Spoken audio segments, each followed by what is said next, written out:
Après le check des fumigènes du box arrière, les voilà qui s'élancent sur la piste 21.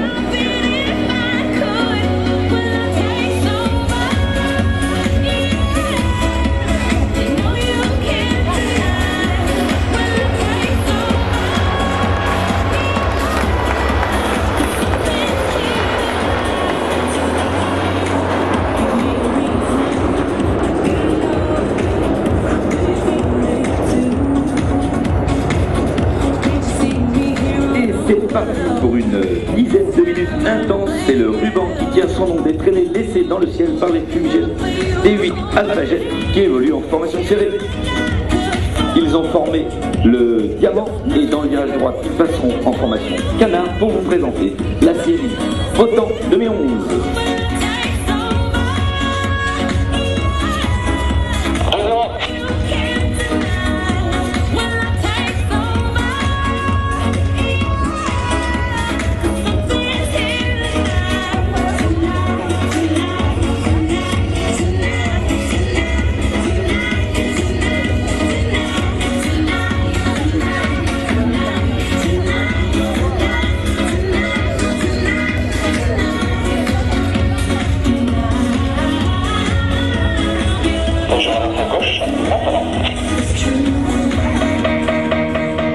Les voici qui arrivent sur votre gauche en formation canard.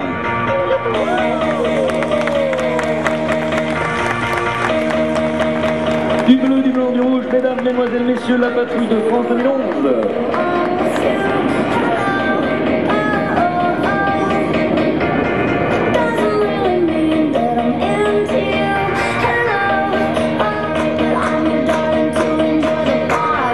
Appréciez ce premier changement de formation aux ordres des leaders. Les équipiers vont se laisser glisser en arrière du charognard pour former le Concorde.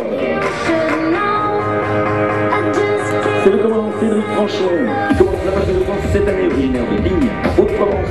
Il a piloté le Mirage de Digne sur la base aérienne de Cambrai et totalise aujourd'hui plus de 2000 heures de vol. Il dirige maintenant la patrouille sur la perte, c'est-à-dire au centre sur l'horizon, pour venir tracer dans le ciel, toujours en formation Concorde, une feuille de trèfle suivie d'une boucle en très grande flèche, particulièrement technique pour ses équipiers.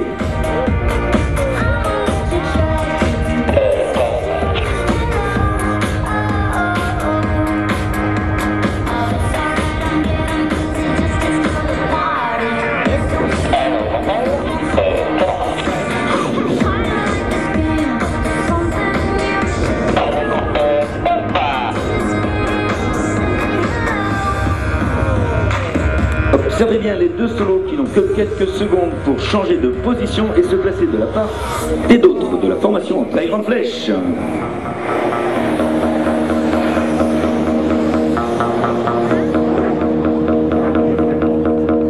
Très dynamique, le ruban 2011 se caractérise par l'enchaînement très rythmé de nombreux changements de formation, à l'image de la séquence qui va suivre.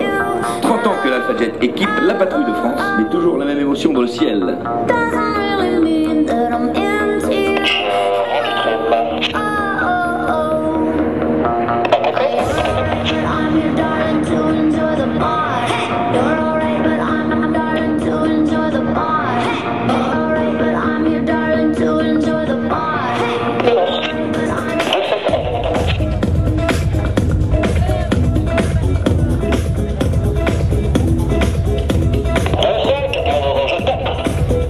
Et le charognard qui a l'annonce qu'il est en place.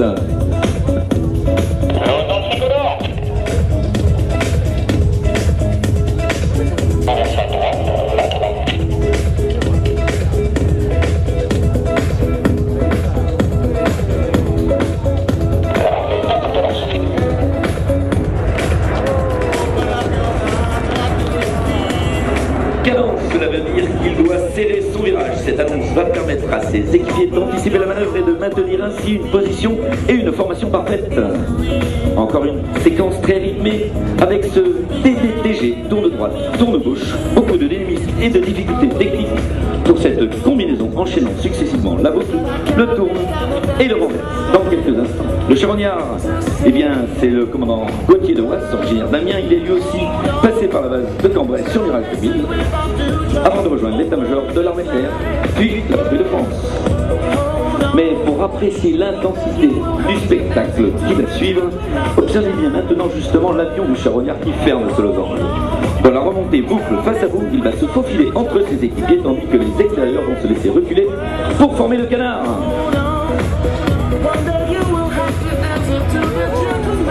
Et voilà, il a repris sa place aux côtés des intérieurs qui, comme lui, ont intégré la patrouille de France cette année. Au poste d'intérieur droit, c'est le capitaine Guillaume Smets. Lui aussi est passé par Cambrai avant de rejoindre l'escole d'aviation de chasse de Tours sur Alpha Jet.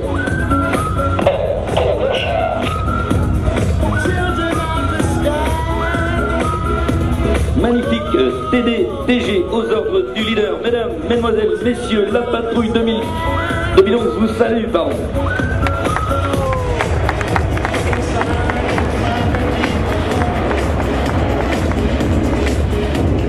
Ils vont continuer de plus belle avec ce grand tour de droite précédé d'un nouveau changement de formation pour revenir en diamant.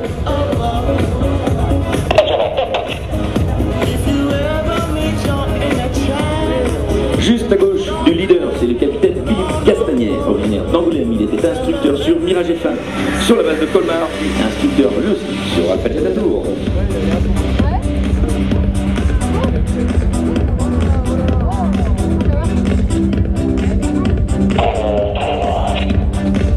Mais pas de répit pour les extérieurs qui vont repasser en formation canard avant d'envoyer dans cette formation un tonneau à 8.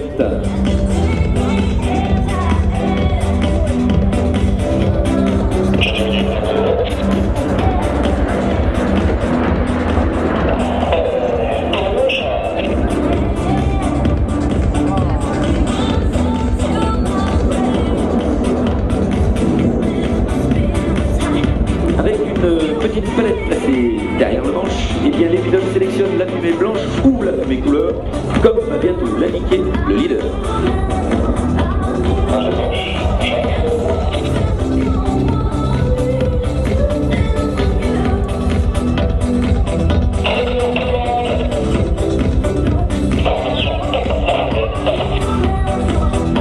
La patrouille adopte maintenant la formation diamant moyen relax. C'est dans cette formation légèrement desserrée qu'ils vont réaliser les tonneaux simultanés. Une fois la patrouille stabilisée sur l'axe, chaque pilote va faire un tour sur lui-même aux ordres du leader que je vous laisse écouter.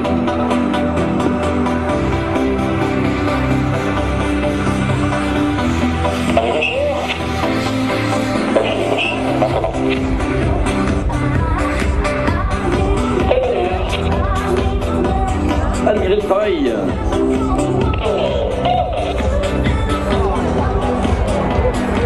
C'est magnifique, je crois qu'on peut vraiment les applaudir car c'est un geste très précis qui demande beaucoup de savoir-faire.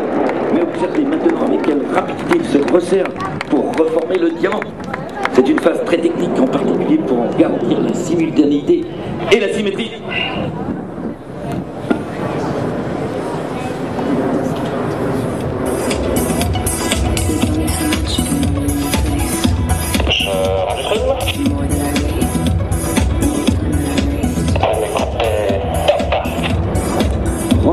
C'est l'inverse du cadence de tout à l'heure. Le leader va réduire la pression qu'il applique au manche et prévient ainsi les équipiers qui vont pouvoir de nouveau anticiper la manœuvre. Ils sont au fond et la patrouille va adopter maintenant une nouvelle formation de ce programme 2011 aux ordres du leader, la grande flèche. Et c'est dans cette formation qu'ils vont envoyer un grand tour de droite, c'est-à-dire une feuille de flèche.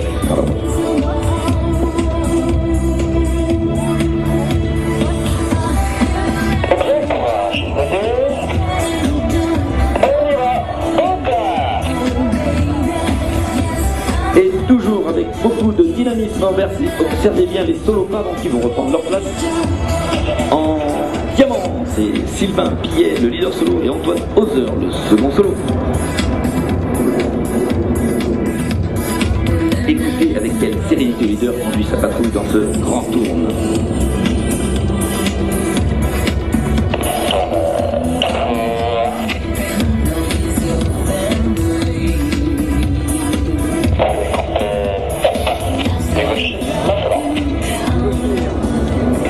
Et dégauchir, cela veut dire qu'ils vont remettre les ailes. Dans quelques instants, ils vont venir se représenter en piste 03 pour effectuer leur break qui se constitue d'une boucle du box avant suivie d'un break montant par la gauche des équipiers.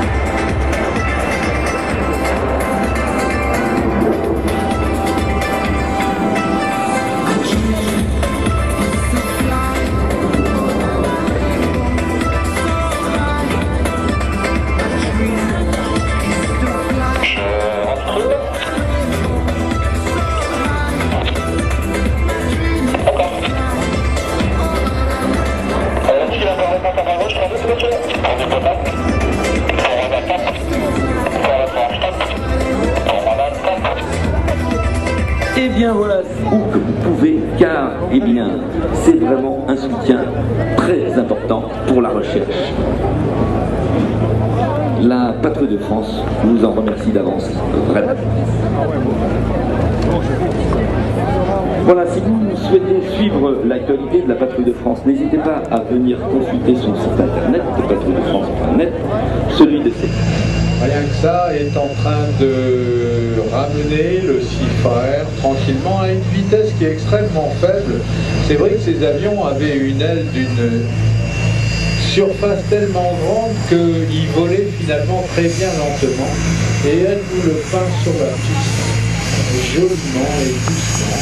Et ce faisant, elle est passée devant l'avion qui en 1946 était au-delà du CIFAR, était tout aussi britannique que le CIFAR, était finalement le dernier représentant de cette race des avions à haute performance à hélice, le dernier des chasseurs à hélice britanniques, construit par le rival de Vickers Supermarine, qui était le constructeur du CIFAR et des CIFAR, autrement dit le Hawker Fitzgerald. Le Fitzgerald est basé en France, c'est une des perles rares des collections françaises. Il appartient à Frédéric Acari, qui est aux commandes cet après-midi, près des commandants de bord et la France, instructeur et de navigable à la division 777 de la France. Après avoir été un des pilotes de l'équipe de France de voltige aérienne et avoir été un compétiteur de niveau mondial, et bien Fred a tiré sa pupille vers les avions de collection et il s'est retrouvé fasciné par ce monde, car c'est un monde. Le Fitzgerald est donc un avion encore à hélice, mais c'est un avion dont les performances sont proches des jets de l'époque, avec un moteur Bristol, un monstre de moteur en éclat.